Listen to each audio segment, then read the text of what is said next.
दोस्तों नमस्कार। आशा है कि अच्छे होंगे। ये हमारे एक भाई देखते हैं जो हमारा यूट्यूब, पहले लालू प्रसाद जी नाम है, कुछ ऐसा समथिंग है। तो भाई ये तो आवाज़ तो बिल्कुल सही है। मोबाइल सेट में हमारे में दुनिया सुनती है, हाई आवाज़ पर बनाते हैं हम। हो सकता है आपकी सेट में कोई प्रॉब्लम हो, आपके मोबाइल सेट में या जिससे भी लैपटॉप से आप देख रहे हो उसमें क्यों कोई प्रॉब्लम हो, क्योंकि अक्सर लैपटॉप में आवाज़ की प्रॉब्लम होती है जब तक उसमें स्पीकर ना लगाया जाए। तो देख लीजिए, हमारी आवाज़ बहुत तेज़ है, मैंने खुद चेक की है। तो आप अपना मोबाइल सेट देखिए, अगर एंड्रॉयड फ़ोन है उसको देखिए, हो सकता है उसमें कहीं प्रॉब्लम हो। तो ये छोटी मोटी प्रॉब्लम है, आप खुद सॉल्व कर लीजिए। हमारी तरफ से आवाज़ अच्छी है। दूसरी बात है, हम तो बड़ी प्रॉब्लम पर बात करते हैं, ये भी आपके लिए भी बड़ी प्रॉब्लम है। अगर मेरी आवाज़ नहीं आ रही उसके लिए हम क्षमा प्रार्थी है। आशा है कि आप ये सेटअप जब सही हो जाएगा तो आपको ये आवाज़ आएगी, जो आप अपने या तो हेडफोन का इस्तेमाल कर लें, हेडफोन में आवाज़ आ जाएगी, क्योंकि हेडफोन से ही मैं बनाता हूं तो निश्चित तौर पर आपको आवाज़ आ जाएगी। वैसे बिना हेडफोन भी मैंने देखा तो आवाज़ आ रही है। तो दोस्तों, आज बड़ी समस्या जो ज़हनी तौर पर लोगों को बीमार बना रही है, मानसिक विकलांग बना रही है, उसी किताब के बारे में कुछ आयतें हैं हमारी। जैसे कि हमने 55 आयतें सूरा अल-तौबा यानी अध्याय 9 की 55 आयतें तक हमने आपको बता दी हैं, और उसके बाद हम अगली आयतों की ओर बढ़ेंगे। आज 10 मिनट का वीडियो बनाता हूं मैं शाम को, आपको पता है, तो 5 या 6 आयतें कवर हो पाएंगी। और ये गजवाए हिंद के चक्कर में हमारा जो लाल टोपी है, जो पाकिस्तान का जैद हमीद है, सुना है वो पागल हो गया है, वो अस्पताल में इलाज चला रहा है। वो anti depression treatment, anti depressant जो टैबलेट्स रहती हैं उनको ले रहा है, लेकिन उससे भी उसको कोई फ़ायदा होने वाला नहीं है। जब आप लोग इस तरह की किताब पढ़कर अपने आप दूसरों से नफरत करने लगोगे, गैर मुस्लिमों को कमज़ोर समझने लगोगे, उनको गंदा समझने लगोगे, तो ये बीमारी आपको पनपनी है। तो जो कुरान है, जहनी बीमारी, मानसिक बीमारी पैदा कर रही है। तो पाकिस्तान को जिहाद की ज़रूरत नहीं है।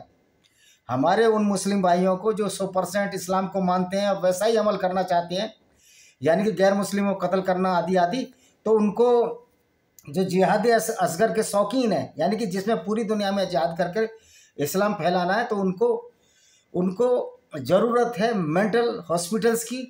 और पाकिस्तान में तो आपको पता है, कौम पूरी की पूरी बीमार कर दी इस्लाम के अल्लाह ने।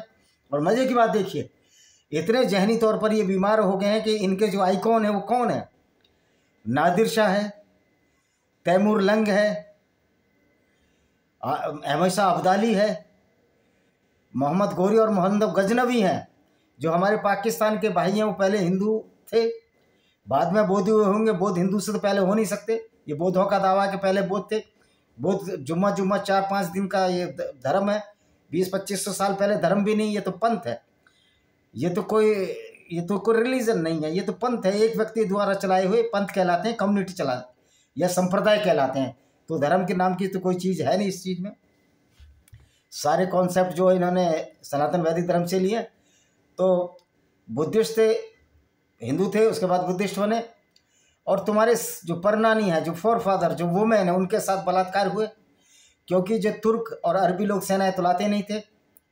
तो आप ऐसे लोगों को अपना आइकॉन बना रहे हो, जो लुटेरे थे, जो कातिल थे, सर काटने वाले, सरों की मीनार बनाने वाले। मेरे लाहौर के रहने वाले मुस्लिम भाइयों, आपको समझना होगा कि ये पैगाम क्या है, कि लाहौर को जला दिया गया था। लाहौर शहर सबसे पहले जो अटैक हुआ वो पाकिस्तान साइड से हुए, सिंध से हुए, पंजाब से हुए, खैबर पख्तूनख्वा से हुए। और वो आज आपके आइकॉन है। भारत सरकार तालिबान को 200 करोड़ दे, 500 करोड़ दे, मुझे कोई लेना देना नहीं है। तालिबान भी उसी आइडियोलॉजी को मानते हैं। तो मेरी नज़र में वो 100% इस्लाम को फॉलो करते हैं, वो भी आतंकवादी हैं। तालिबान एक आतंकवादी है, और जो पूरी तरह से अल्लाह को फॉलो कर जिहाद असगर करता है, लोगों को कत्ल करने की बात कहता है, वो प्योर आतंकवादी है। जो इस्लाम पर 100% चलेगा वो आतंकवादी है। और जो इस तरह की शिक्षा दे रहे हैं मदरसों में, वो भी आतंकवाद को बढ़ावा दे रहे हैं। मैंने कल भी कहा था, मदरसों में बैन लगना चाहिए, आज नहीं तो कल लगेगा, सशस्त्र संघर्ष से लगेगा। इस तरह की विचारधारा को अब पनपने देने नहीं दिया जाएगा। मानवतावादी ताकतें उभर रही हैं, और हमारे मुस्लिम भाई भी समझ रहे हैं कि हम नफरत क्यों करें इस आधार पर, जबकि पैदा हुए हैं। अगर एक माँ के 2 बच्चे पैदा हो जाएं, एक हिंदू बन जाए और बाद में एक मुसलमान बन जाए, तो मुसलमान का तो ईमान कहता है उस हिंदू भाई को भी कत्ल कर देना चाहिए आपकी आयतों में।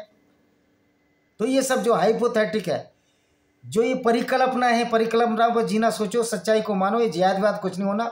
देखिए लाल टोपी बीमार है, तारिक जमील भी बीमार हो जाएगा, तारिक मसूद भी बीमार है, ये सारे के सारे मेंटल डिस्टर्ब में। पाकिस्तान के जो लोग इस्लाम को 100% फॉलो करते हैं, जो भारत में फॉलो करते हैं, पूरी दुनिया में जो इस्लाम को उसी वे में फॉलो करते हैं जिस तरह मोहम्मद रसूलुल्लाह सल्लल्लाहु अलैहि वसल्लम फॉलो करते थे, यानी दिन रात काफिलों को लूटना, दिन रात लोगों को कत्ल करना, किसी को जिंदा जला दिया हजरत अली ने, औरतों को गिफ्ट में लेना, तो ये जहनी तौर पर आप बीमार हो चुके हो।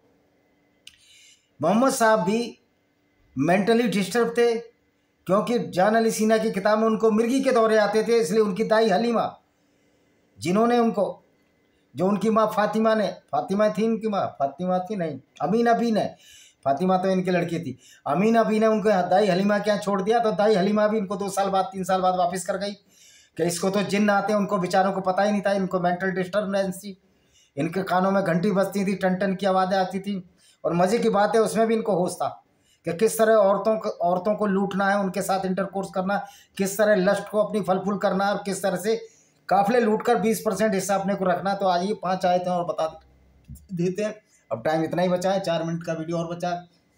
अतः आपको 56वीं आयत, और वे मुनाफिक अल्लाह की कसम खाते हैं, निसंदेह वे अवश्य तुम में से हैं, हालांकि वे तुम में से नहीं है, परंतु ऐसे लोग जो डरते हैं, कह रहे अल्लाह की कसम तो खाते हैं लेकिन वो तुम में से नहीं है। तो अच्छी बात है ना, अगर वो मुसलमान नहीं तो और भी अच्छी बात है, अगर वो मुसलमान नहीं तो कम से कम लोगों को काफिर समझकर कत्ल तो नहीं करेंगे।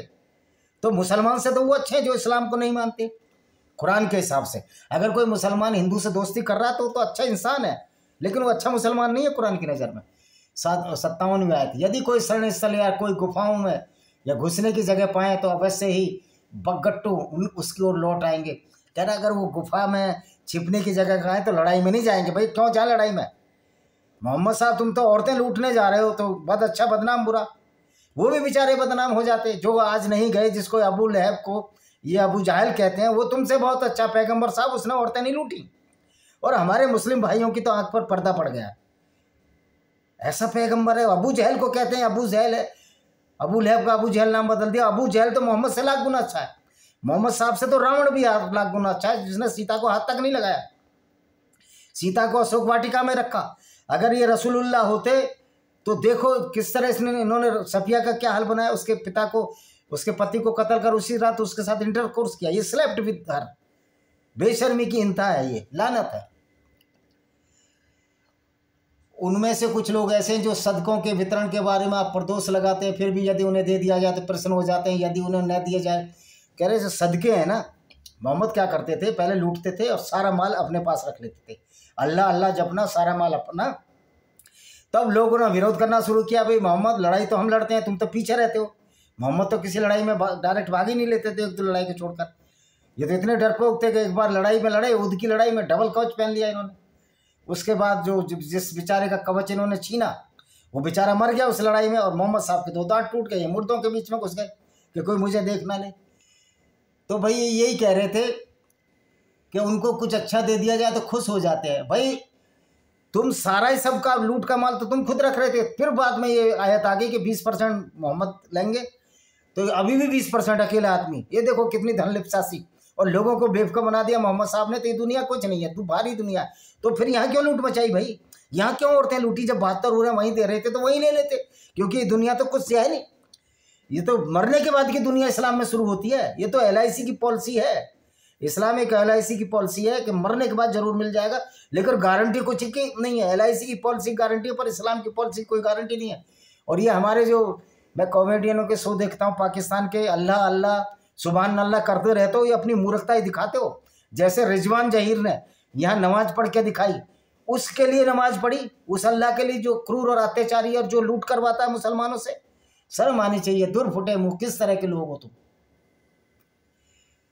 और कितना ही अच्छा होता यदि वो तुमसे संतुष्ट हो जाते, जो अल्लाह और उसके रसूल ने उन्हें दिया। वो कहते हमारे लिए अल्लाह काफ़ी है, जल्दी हले अल्लाह हमें अपनी ओर से कृपा प्रदान करेगा, था उसका रसूल भी, निसंदेह हम अल्लाह की ओर। कर कितना अच्छा होते, जो कुछ मिला उसी में संतुष्ट हो जाते।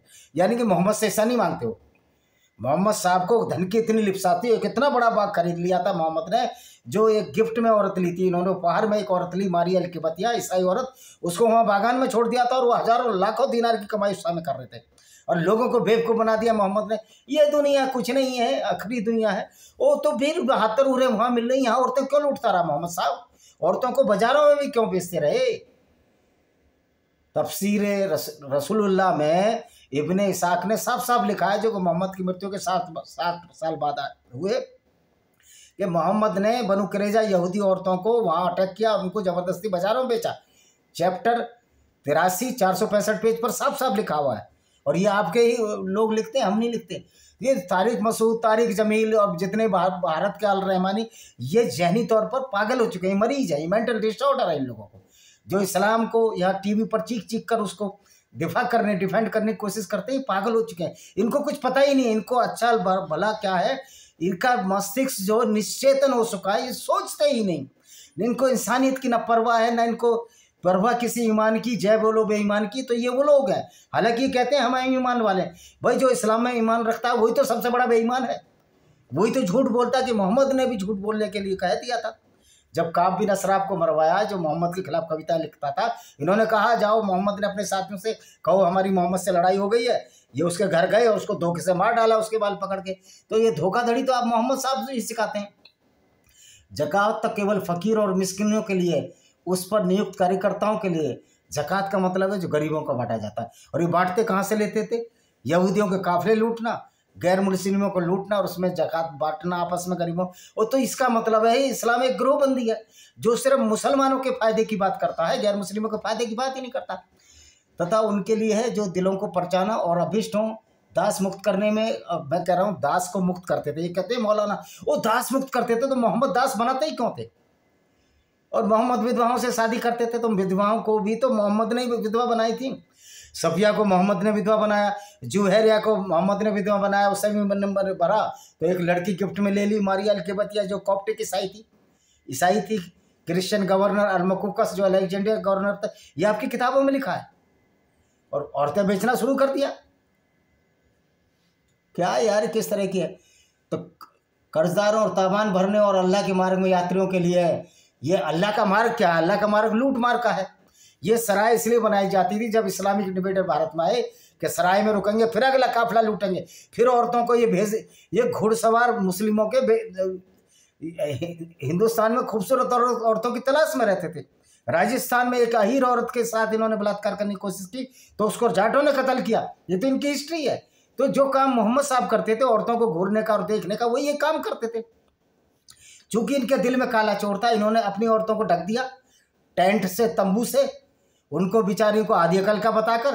भाई ईरान की औरतों को और पूरी दुनिया की औरतों को कहना चाहता हूँ कि तुम इस पैगंबर को अपना मानती हो, जो तुम्हारा सबसे बड़ा दुश्मन है। जो पैगंबर ये कहता है कि जब मैं स्वर्ग की यात्रा पर गया मेराज की पे, तो मैं औरतों को नरक में पाया। औरत आधी बुद्धि की होती है, औरत की गवाही आधी है। अगर औरत के साथ बलात्कार हो जाए तो 4 गवाह लाए कि मेरे साथ बलात्कार हुआ है।